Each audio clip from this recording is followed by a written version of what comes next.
Kalau ingin Kepong, rider punya parking memang kat sini. Tak tahu, saya nampak ada 3-4 biji motor rider kat situ.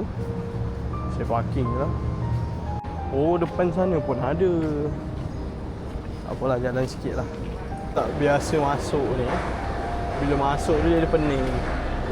Rasa senang jumpa dekat, dia kata kat tingkat 1 je kat atas. Kali ni punya order pergi ke Pomas. Tapi saya rasa ke Pomas ni dia macam Pandan Mas, kena naik atas. Tapi saya harap dia tak adalah masalah yang sama macam Pandan Mas. Masalah lift. Customer dia cakap dah sangkut kat pintu.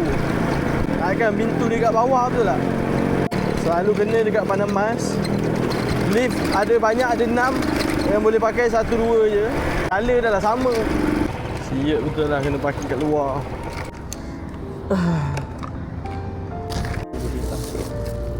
Sebelas. Ah? Terbubur nama boy.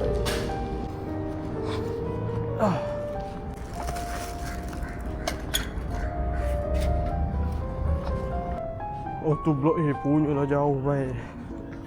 Saya ingat Pandan Mas dah cukup. Tu lah, rupanya sini lagi brutal. Pandan Mas 2 okey lagi. Pandan Mas 1 pun sama juga. Park luar kena jalan juga. Tapi ada lift okey lah.